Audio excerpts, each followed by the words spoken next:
We're snorting cap rates and shooting up cash flow here at Deal Junkies.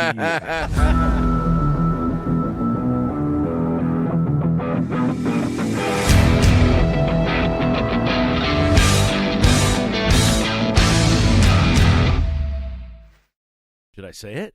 I don't know. Yeah, All right. This is for you, Eric. We got our guys. We got our first feedback from one of our listeners. I lost sleep over this. I was really bummed. He said that he wrote to Trevor. We're looking to who do you want to be on the show? What topics do you want? And this guy, this a-hole, he writes to Trevor. And he says, I like everything except for Gabe's intro when he says, welcome back to Deal Junkies. Mm-hmm. Then I find out it's Eric Swanson, an SMI broker. Oh, he's a broker? And the VP of the SMI, VP of acquisitions for the SMI fund management company. So he's messing with us. But I'm still going to say it. Cringy. I'm still going to say it. This is for Eric. Welcome back to Deal Junkies. This is for you, Erick. Now I want to meet this guy. Not eat him. I want to meet him. We'll let you eat him. Anyone that gives you guys a hard time just is A+ in my book. Eric's awesome. So today we're going to talk about some landmark decisions, and we're going to talk about how Mike stole our deal and won it over us. Wait. This might be the best moment of my career. I know how Mike stole his deal. Dane's not in the room again. Dane's in Glacier National Park somewhere. Dane's going on vacation and not following up with people, and so I got a deal because of it. Can it even be called vacation at this point? I think when he comes back, life. And when he comes back here to work, that's his vacation. Vacation, yeah. So he works for like 1 or 2 days a month, or what? Mm-hmm. I've got to check this calendar out. All right, so we all want to be Dane. We're jealous. Yeah. Where is Dane? We're always asking where's Dane. Okay, so we got the three of us in the studio today. We're going to talk about a couple of things: current events, landmark decision. They say Fannie, Freddie debut new lease standards for multifamily loans, and then we're going to get into a deal that Mike stole from us. And we'll see if we come out of this if we're still friends afterwards. It's because we didn't bring Mike into our storage deal. I think he's trying to get back at us. So we'll start off. So for those of you who are out there trying to get into your first deals, you may not know what agency debt is. But when we refer to agency debt, we're talking about Fannie and Freddie. This is just government-backed money. I guess it's kind of like is it kind of like FHA, like government insured? Yeah, it's the same thing in the commercial world. And then sold on Wall Street. It's the biggest bucket of money that flows into apartments. Okay, so as a multifamily investor myself, it has always been a goal to get big enough to do agency debt. One of the reasons is oftentimes it's non-recourse. So if the deal fails, they don't come after you personally. It's just only the property that's guaranteeing that their loan is repaid. The other thing is usually you're getting pretty good terms on those loans, and most importantly, in my opinion, is in any market they're lending. So one of the things that happens in up cycles and down cycles is the lack of liquidity, or we can go find money anywhere.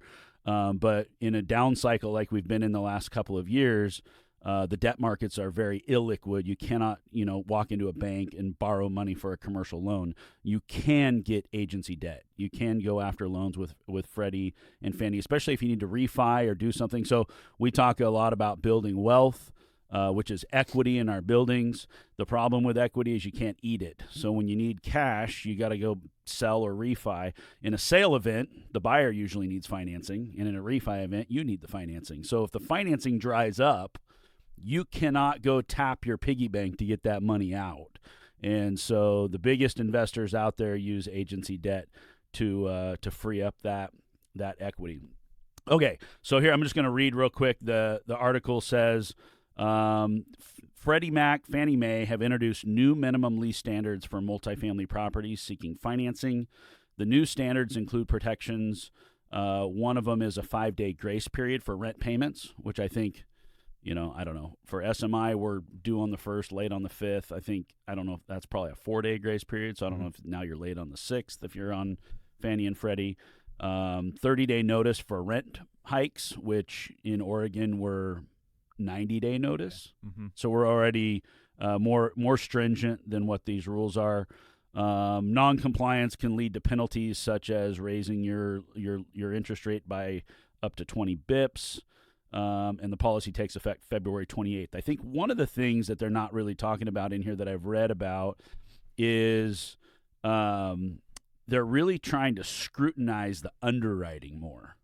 And so because this is a governmental or pseudo-governmental agency, it's very big. And in terms of getting in the weeds on the numbers on a deal, I think that a lot of debt brokers and borrowers have gotten away with massaging the numbers to their benefit for a long time. And I'm guessing that will probably still take place. But as part of this, one of the things nobody's really talking about is one of the things they're going to do. I don't know if that's a new department within Fannie and Freddie or if that's a third-party review, but they're talking about these loans taking longer, about there being more scrutiny about the numbers so that you can't get away with as much if you're trying to boost, loan proceeds by, we talk about moving stuff from above the line to below the line, from operating expense to capital improvement, OPEX and CAPEX.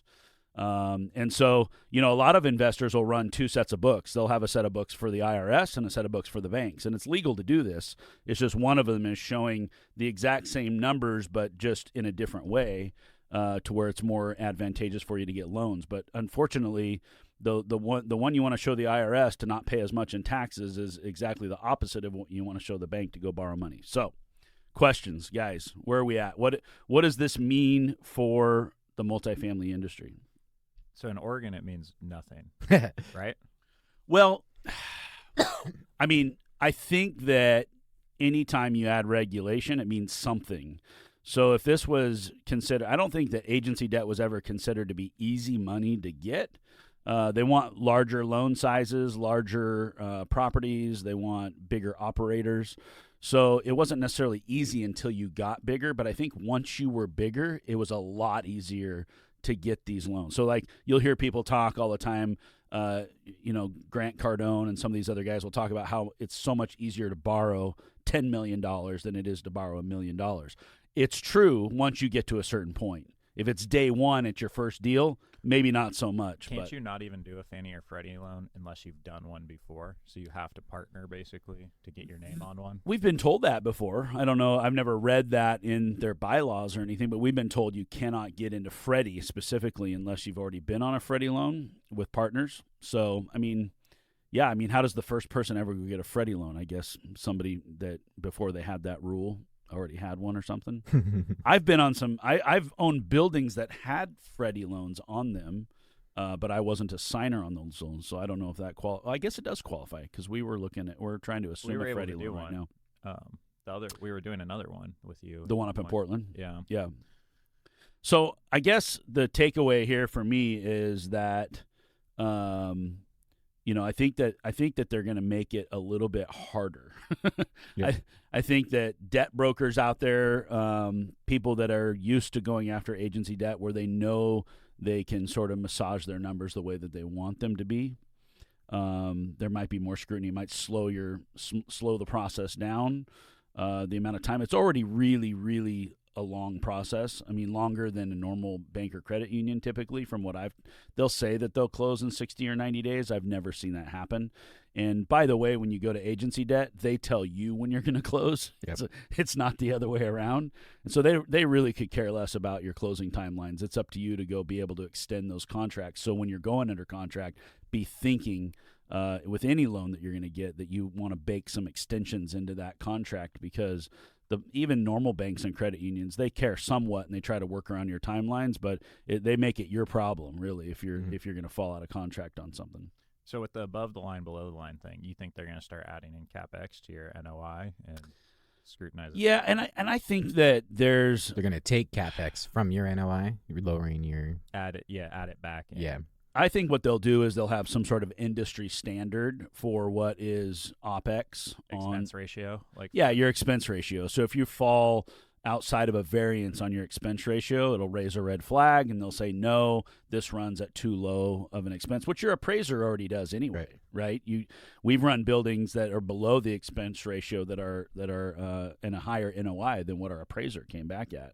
We get what we call a bad appraisal because we feel like our numbers are better, and they go, yeah, but nobody else can operate it as clean as you're operating. Intrinsic versus extrinsic. Extrinsic. Yeah, our intrinsic value, we've got a great net income on it, but extrinsically, if we want to sell or refi, we can't get an appraiser on board to go for the numbers that we're putting up. Yeah, and for people listening, if you want to touch base on it, like, so above the line, below the line. Above the line is all your what's accounted for in your NOI, and below the line is all your CapEx stuff that you typically don't account for in NOI, and it doesn't affect property performance. And NOI is huge for just the loan you can get, the DSCR on the loan, and yeah, the main difference is above the line OpEx is so you can write it off this year. That's your expense. Yeah, so people will put CapEx above the line. And CapEx goes below the line because you're going to add it to your depreciation schedule. You're going to take it over 27 and a half years or 39 years on a commercial building. So, that's why I say when you go to Uncle Sam to pay your taxes, you want everything above the line. I put new roofs on. That's $20,000 expense. But when you go to the bank, they go, yeah, we don't want to loan you money because you lost a bunch of money last year. We go, no, we didn't lose money. We put $200,000 into roofs. That's below the line. Mm-hmm. So the confusing part is because the PM doesn't necessarily organize all that stuff for you when they track on your P&L. They can. You've got to give them direction, and every property manager has a different chart of accounts, and you can sort of massage that a little bit too, but it's not really their job to line your numbers up. Their job is to show you exactly what's happening, and so we'll call new roofs automatically CapEx, and we'll call something else. You go fix a toilet, and that's going to be maintenance. It's not going to be CapEx. Sure. So, like, what the confusing part for our books, and we're having to do this on loans right now, or our debt brokers is it's all above the line. There's nothing below the line. So it looks like now the property's not making any money, so you can't get a loan based on it. But it's like, no, it's heavy value add. A lot of this stuff, most of it, is below the line. Just move it all below. Yeah. So now we have zero expense. It's all CapEx. Yeah. So the nice part about a debt 10% expense ratio.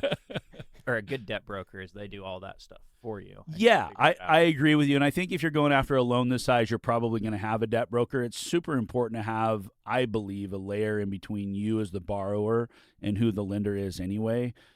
Just because they know what they want to see, and without really knowing what you're doing, for me anyway, I'll open my mouth and I'll just say the wrong thing. And they'll ask me, well, why does it look like you lose money? I say, because I don't want to pay taxes, But I don't lose money because look over here. I don't, it's just like, that's not, they want somebody to go do the spreads. They want them to work the numbers out and go, no, we backed out, all the new flooring. We backed out the appliances. We backed out the roof. Yeah, and we put that all in. Picture of what's actually what's really going on. And that's a lot of work. So a debt broker earns their money. Yeah. They spend a lot of time. As a matter of fact, I believe a debt broker puts more time and energy into a deal than an actual real estate broker does. In a fairly sophisticated transaction, in a complex transaction, they're working their butts off. Yeah, I'd agree in the commercial space. So Mike had a comment. We were texting about this morning, and you had a comment about how the way that the government issues us these rules on how we're going to operate our properties, and you feel that by mandating these rules through debt is a better way to do it. My concern is, and you can go into that a little bit, my concern and my question is like what happens with an FHA loan where, on 1 to 4 unit, you have this deal where somebody wants to own or occupy. They say that's fine, but you have to live in 1 unit and you have to move in within 60 days. Well, there's a problem. Mm-hmm. In Oregon, we can do a QLR, qualified landlord reason to evict them for no cause. And then there's only a few reasons to do that. One of them is because you're going to move in. Mm-hmm. So I give notice, but I have to give 90-day notice. Mm-hmm. So now FHA wants me to move in 60 days. So now I have 2 conflicting rules. And then the market is trying to figure out how to navigate around this mess over this 30-day thing. So, I mean, if we could go away from all the rules on the government side and just do them through debt, that would certainly be cleaner. I just don't see that happening. So tell us your thoughts. Yeah, well, I like how you started that and framed it. So I'll start with the FHA 1 to 4 unit that you mentioned. Essentially, we have differing guidelines because Oregon's at a 90-day notice, and the lender needs you to occupy in 60 days. And so then the market needs to figure it out. And so for those that don't understand Oregon's rules, this came out in 2019, 2020, the rent control. Really, our rent control or rent stabilization bill was really an anti-eviction rule. It essentially, the big deal about it was it got rid of no cause terminations. And so now you have to have a reason to terminate residency. So it creates something that the market has to figure out. But it took 6 months for the market to figure it out. And guys like us knew the solution immediately, which is here's how you operate your timeline on the closing. Here's how you operate your due diligence. Here's how you release earnest money to then pay for the QLR to vacate the unit and then line your closing date up to be 60 days prior to when that actual move out is supposed to occur. So the market can figure it out. The problem with having the government, and now I'll step back and go to the macro level. What's becoming more and more and more clear every year that passes is that the foundation to everything in our life politically is through the liquidity of money. Everything now has gone to the point where liquidity drives everything. And now we can go back to a micro level. We go to Oregon and their rent control bill. And we talked about this. The reason I thought about this was because of our episodes that have dropped recently. But so we create these rent stabilization rules. You can't create vacancy by giving no cause terminations. You max out what rent increases can be. Then you put in little exceptions for new construction, right? So you're restricting where capital can go. Essentially, capital says, hey, we like a free market. With the free market, we can just go wherever we want to go. Anytime we put in a regulation, you restrict the flow of capital. And once you restrict the flow of capital, then you start restricting supply. Then when you get an area like Oregon where we have our land use laws and we don't have a lot of land to begin with, and then you restrict capital flow inside of physically restricted areas, then you get into we don't have enough supply versus the amount of demand, prices go haywire. That happens because we're putting in government restrictions. And so then the free markets, the actual liquidity of capital has to figure out, well, where do we want to go and how do we maneuver inside of those restrictions? And the easiest thing for capital to do is say, forget Oregon. Why would we go to Oregon? And so then now Oregon's issue gets exacerbated because our government restrictions are greater than any other state out there. What I liked about this is now if you actually create restrictions through the flow of capital, you just allow the free market to figure itself out. Now that doesn't restrict the flow of liquidity. Well, and you can choose your debt. You could say, I don't want those restrictions. I'm going to go to a different bank. Exactly. And so what I liked about this is it's like that first seed that's planting that's saying, hey, maybe we should create regulation through the flow of capital, which is the cleanest way to restrict markets. I like that because it's give and take. Yes. We may give you better loan terms, a better interest rate, but it's going to come along with some other rules to advance our goals of less evictions, less problems with tenants moving around and that sort of a thing, or getting evicted when we don't want them to get evicted. So it accomplishes their goal almost through, it's like the carrot and the stick instead of just the stick. Right. Like where government regulation is just a stick. It doesn't say, hey, we're going to do some cool things for you. We're going to help make it easier for you to get your plans approved. We're going to make it easier to build something out of the ground. They just say, we got a problem and here's the rules and we're going to fine you a bunch of money or take away your license to do business if you don't follow these rules. Right. How is the bank going to know if you're doing that or not? There's going to be no way for them to track that. That's an insane thing. No, all those loans have yearly compliance requirements. Yeah. So this is why I said, remember when we were doing the underwrite on the Freddie loan, and I was like, this is going to be horrible. I mean, it is awful. I mean, it is like going after a government grant or something. The red tape that they run you through to get these loans. So my least favorite thing about the last Freddie loan I actually had was they would send an inspector to the property every year, and I had to go meet them, and I had to walk units and go through a list like the city inspection. And they would come up with the goofiest stuff. Like that. First off, I met the gal on the property the first time, and I asked her what her background was, how long she'd been with Freddie, and she's like, "Oh, I just started 6 months ago. I'm a retired art teacher." And I was like, "This is not going to be fun." We walk into a unit, and it's an occupied unit. It's been occupied since we bought it. Tenant still lives there. We walk upstairs, and there's a stain in the carpet on the landing at the top of the stairs. And she lets out this sigh. She goes, oh. And she looks over at me, and she's like, what are you going to do with this? And I was like, with what? This stain on the carpet. And I'm like, well, when the tenant moves out, we'll probably replace the carpet or try to get that stain out. And it was just like one after the next. We walk into a bedroom, and there's a closet. Everybody takes their closet doors off, and she does the same thing. Oh, what are you going to do about this? And I'm like, well, let's go ask the tenants if they have the closet doors. And it was just this, multiply that times 10 or 15 units or whatever we have to go through. And then every time they come back, they check to see if you fixed those things. And then they add new things to the list. And it's just super nitpicky. She wasn't an engineer or building inspector or anything. She's a retired art teacher complaining to me about stains in a carpet in a unit that was occupied when I bought the property, right? Yeah, because she thinks like an artist who Yeah. thinks about cosmetics. She wouldn't instead want a of, stain like, in her carpet. Yeah, exactly. Instead of an engineer, it's like, well, life safety. Yeah, so I think that to answer Trevor's question is you get somebody like that coming out to your property every year, and you get to go through, and so they're going to be looking at your numbers. They're going to look. I mean, what would end up happening is a tenant would probably have to complain if you charge them They have late. to know you have agency debt, though. Now at that time. The tenant would have to know that you have agency debt. No chance they. Well, I can tell you one way that they would.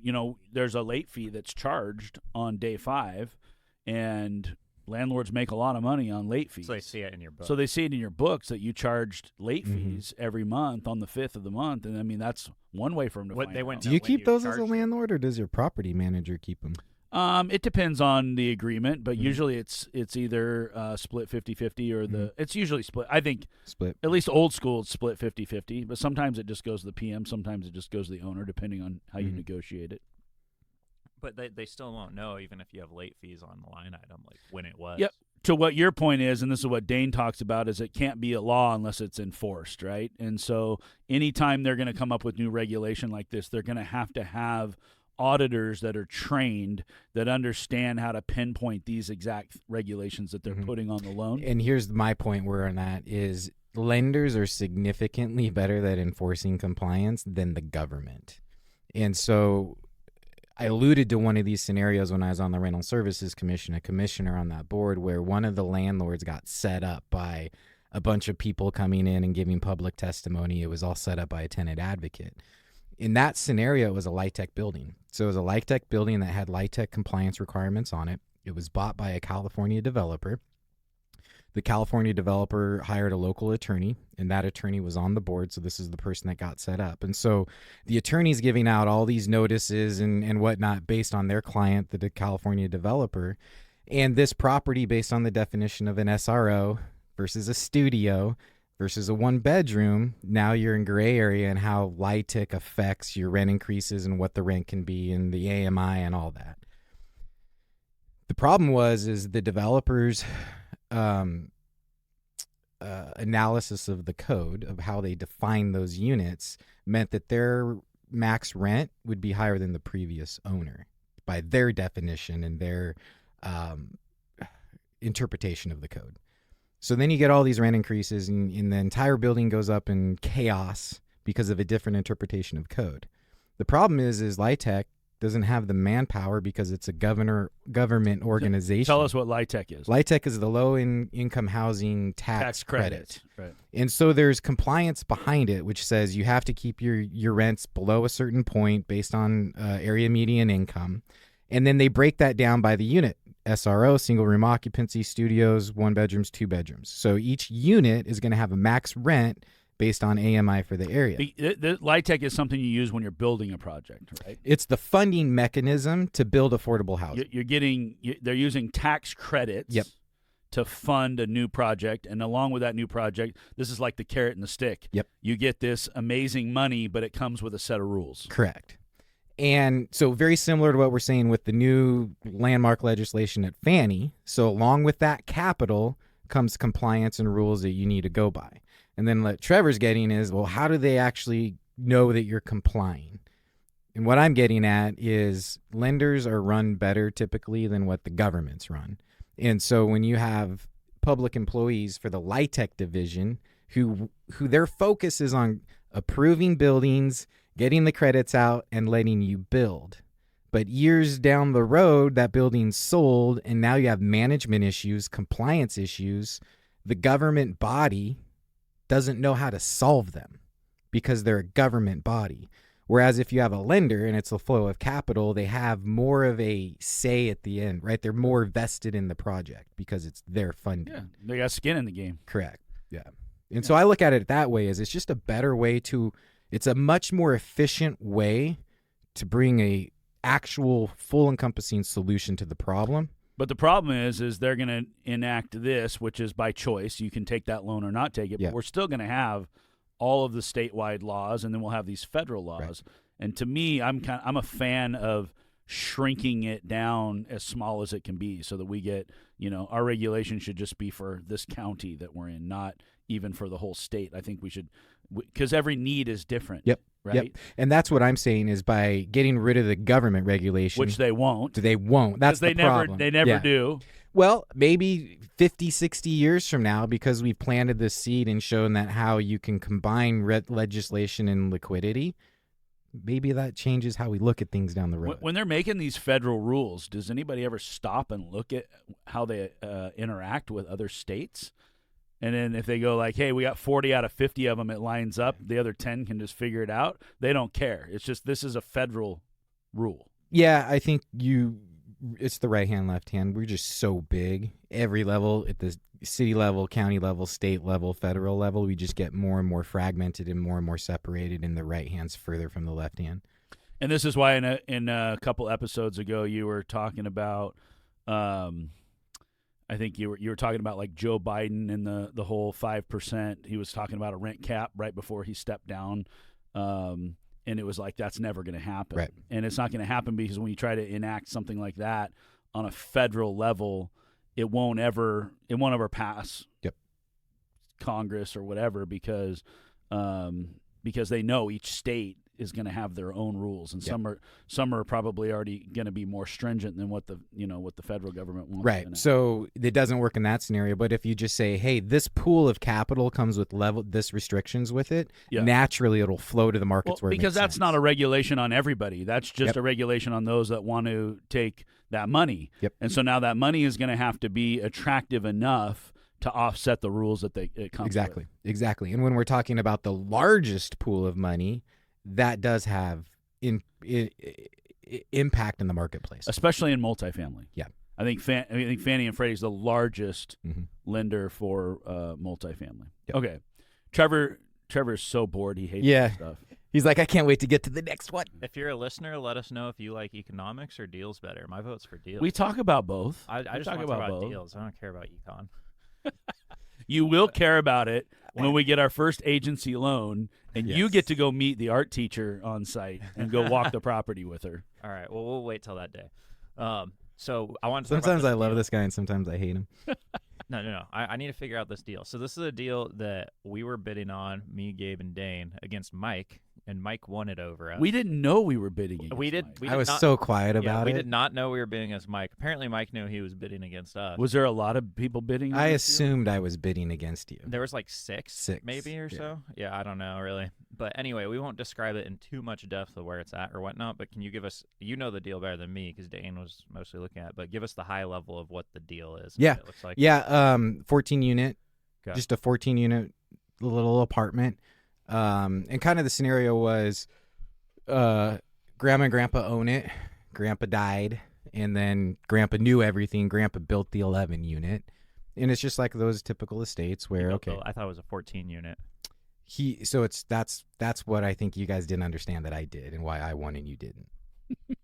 There's another building. Yeah, there's a 3 unit on one piece of property, and then the previous owner built the 11 unit on a neighboring piece of property. So Okay. it's 2 pieces of leverage. And so that's how I structured it. Is I looked at it. I didn't look at it as Okay, a 14 Wait, unit not yet, not yet. acquisition. So it's 3 units, 11 units, 14 total. Yeah. Grandpa died. He was doing everything. He built it, and then continue on. Yeah. So essentially he died, and now what does grandma do? Right? Like real She estate can't rich. manage it. She doesn't know Correct. what to do. Yeah, and the property manager sucks. It's just the typical thing where below market rents, Property management sucks. Not a really good rent roll. Not really good financials. Fine piece of property. Not like. Is it in good shape? Yeah, I've been in one unit, so I was able to walk through one unit, and essentially like to even step back. So the broker was one of your guys' brokers at your company. He said, "Hey, I've got this deal coming to the market," and he was nice enough to give me a precursor look at it before he took it to the market. And he told me what they wanted, so I just gave him an offer of essentially what the price they wanted with some terms. And he's like, "Yeah, that's great. Thanks for doing that. The seller really wants to take it live, so we're going to take it live." And because their goals are really price oriented. So that's kind of what it comes down to. They're asking for a top price for these 14 Yeah, units. and this was interesting because they wanted to carry a contract on it, right? I pitched it. No. So when he first came to me, he's like, "Hey, I ran numbers. I talked to the debt broker. Essentially, this is what you're looking at." And I looked at it completely different. I was like, "No, you want top." And what I wanted to step back was the CapEx. So the broker essentially said, "Hey, here's what the down payment is. Here's 20 grand per unit for CapEx." Like, he knew the asset. He knew it pretty well. His numbers weren't too far off. He's like, "You can do these types of rent increases." I went and looked at one unit, and my initial thought was he might be overestimating what the actual improvements need to be to the property. So I was happy about that. What did this thing cost? So 2.2 something what they wanted is what they want. So 2.2 is what they want. What was the average rent per unit? Like $1,100. And what's market rate there? That's where now. So who knows? Have you been in it yet? Yeah, I've been in one unit. My thought was these types of units could go for $1,400, and so I thought at their current level, or you have to improve them to get them to 1,400. Expecting 20 to 25 grand in improvements per unit to get it to 1,400. Correct. Yeah. And these are all 2x1s, or what are they? They're a mix, and that's the problem with the rent roll is I don't know which units are in which building. Okay. And I still don't know. And so that was part of the kind of the thought process in the negotiation. But so this is $157 a door. Yeah, and probably the average median price per unit's like $150 for a renovated unit with higher rent. So they want more than this thing is worth. Except when you look at what is the building. And so I always look at, well, how's it designed? The unit that I walked through was a 2-bedroom, 1.5 bath, 2-story townhome.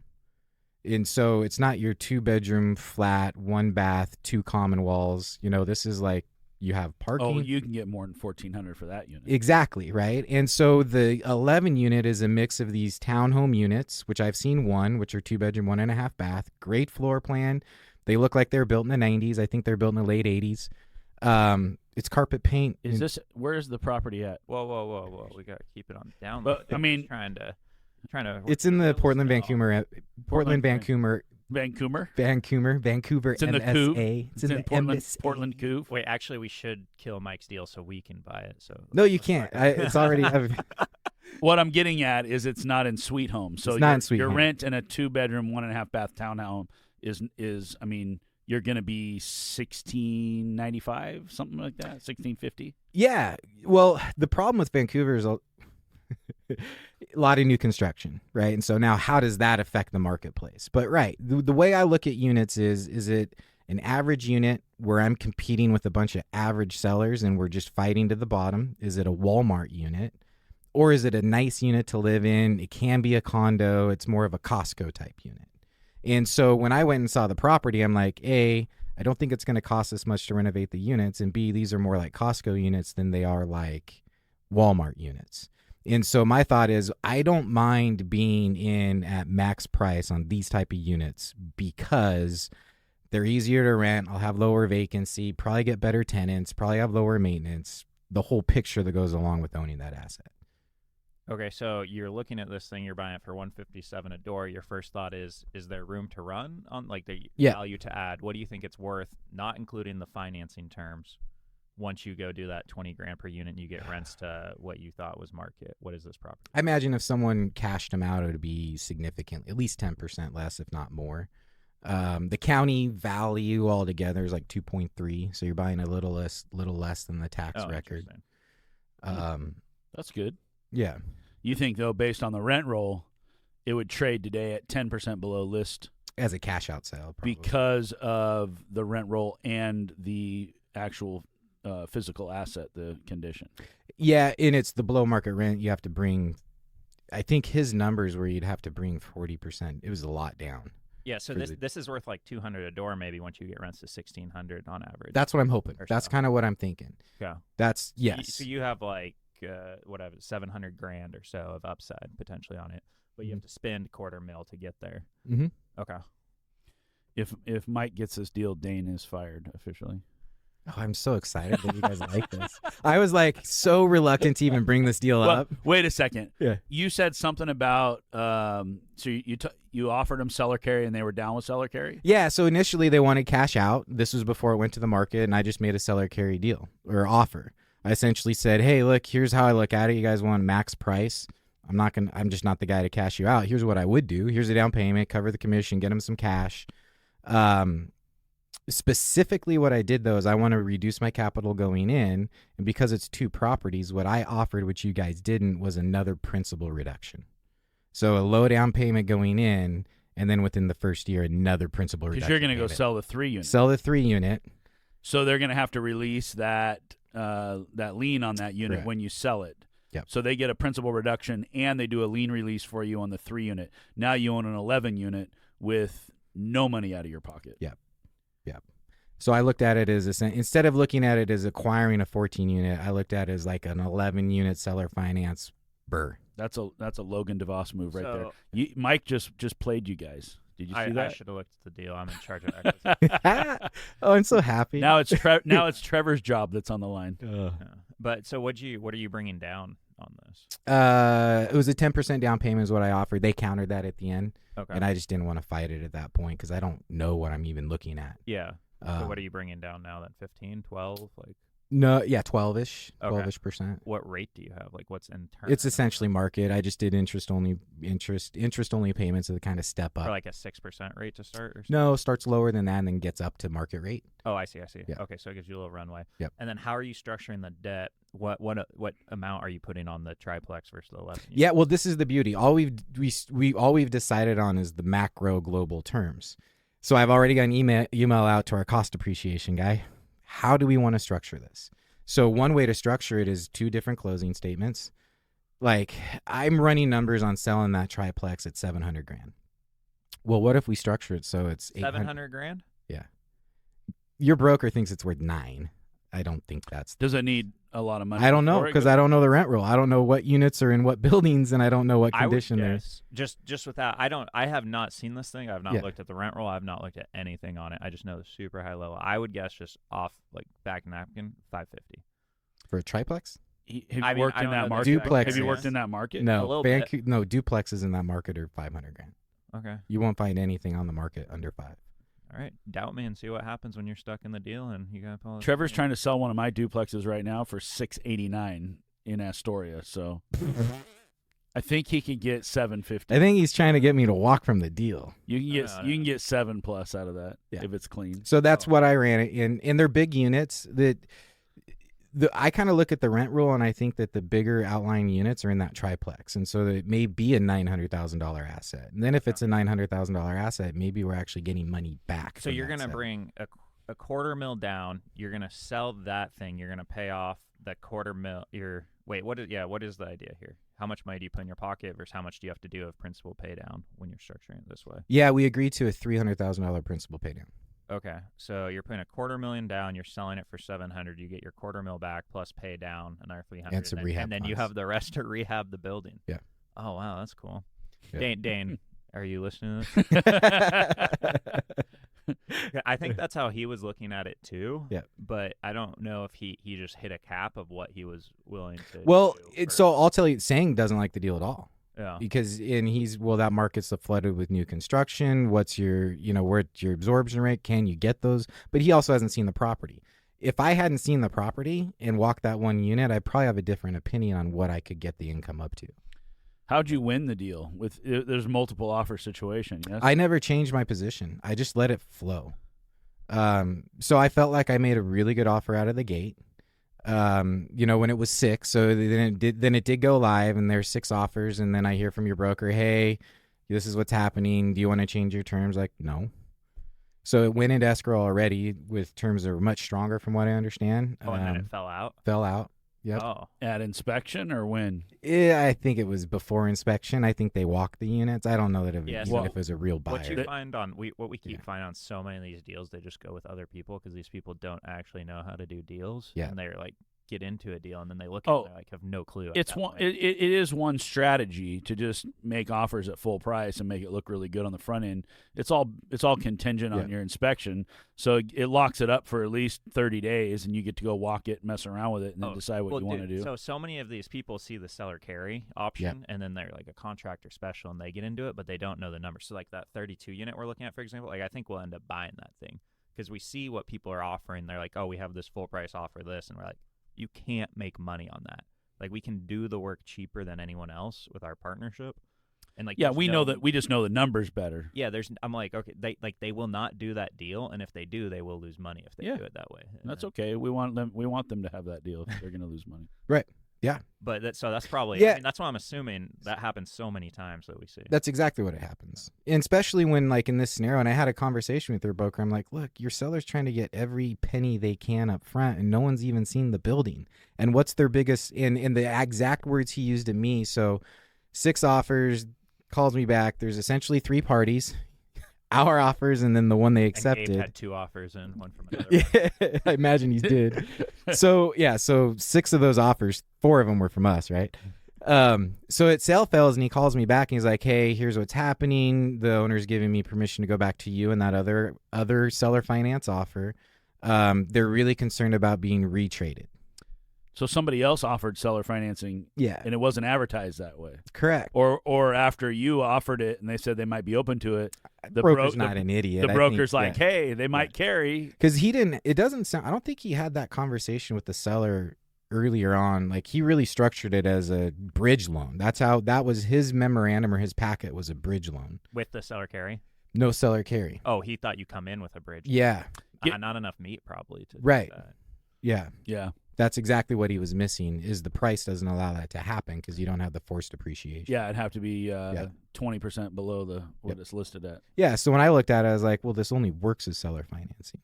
So I just kept my position solid. He came back. He's like, hey, it's going to terminate. We're going to go back to these groups. Here's where we're at. Do you want to change your terms? And I was like, no. Why would I change my terms? I knew that deal was going to fall out. I assumed Gabe is the other buyer. And I assume that you guys don't know that market as well as I do. So I assume I have a pretty good offer in place. And then he did. He's like, hey, would you want to do this? Do you want to do that? And I was like, I'm not going to retrade. If I do retrade, it's not going to be price oriented. It'll be terms oriented. And then like a week later, I get a text. And he's like, I sent you a counter. And then they wanted more down payment and they wanted higher earnest money. Okay. Yeah. So that's kind of where we're at now. Yeah. What does your rate start at and step up to? I think I start at 5 and it goes up to 6.25 or 6.5. We got called Dane. I don't know what we offered. Is it a longer term? Did you say 7 7 years? It's not a great length. Anything built in to extend if needed, like at a higher rate? No. And that's where, like, again, my motto, the way I look at it, is they're trying to get every penny in the beginning. I don't even know what it is. Mm-hmm. And the broker knows. The broker doesn't even know what it is. So he knows I don't know what it is. That happens on a new listing. Everybody's learning together. Yeah. I mean, and especially when the guy who knew what it was is dead. Yeah. And so now you're all like, why negotiate on an assumption? And nobody wants to go do all the inspections and do all the underwriting and everything. I mean, a broker will look at the trailing 12, they'll look at your rent roll and that sort of thing. But once you start digging in, you get your first deal under contract, and somebody starts really looking at it. That's when you find out what you got. Yep. And that now puts us in a bit of a better position because it's already sell-failed once. They've already been retraded once with not a great level of information. So now I'll do all the inspections. I don't mind spending a few $1,000s at this point to get all the knowledge and create a plan. And then we can say, hey, here's what the real issue is. And now we have a seller. It's like, okay, if we need to do something, let's figure out what it needs to be done to get it done. Why is the seller hung up on price? Kids. Oh, you got a lot of cooks in this kitchen. Yep. So they don't need all the money, but they want the price. Yep.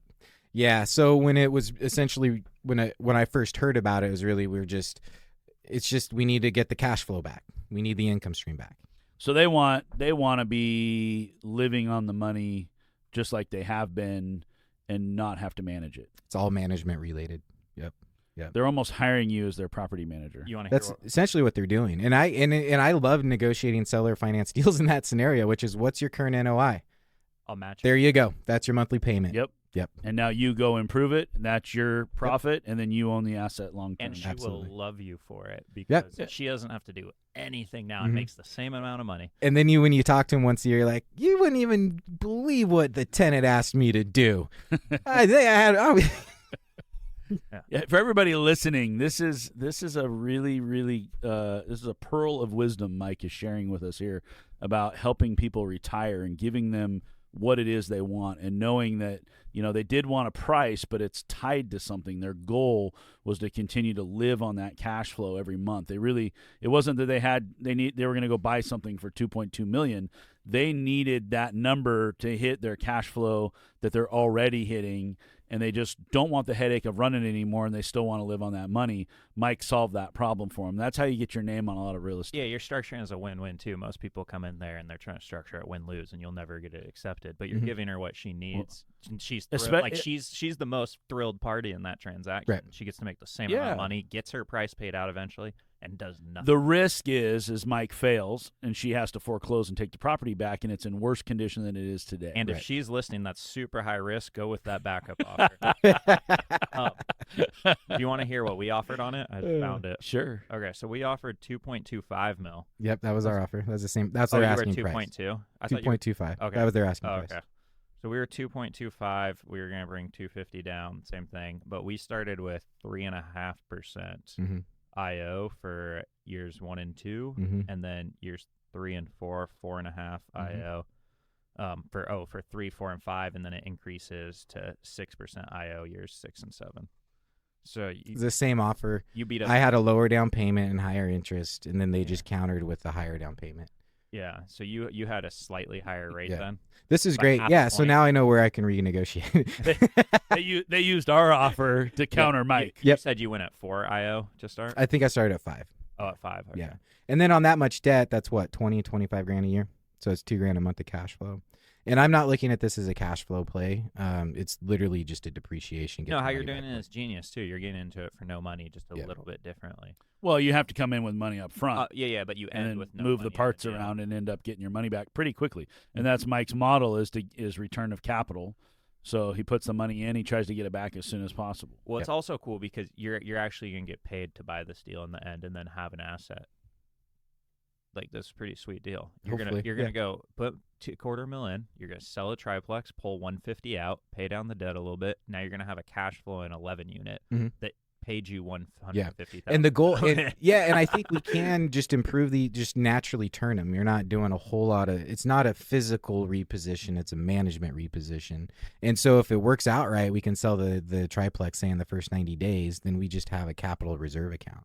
Yeah, and on these, that's not enough. Well, potentially on what you figure out market rent to be, but it's probably not enough of a spread to go spend $20,000 and do a QO. Well, in Washington, what's the rule for?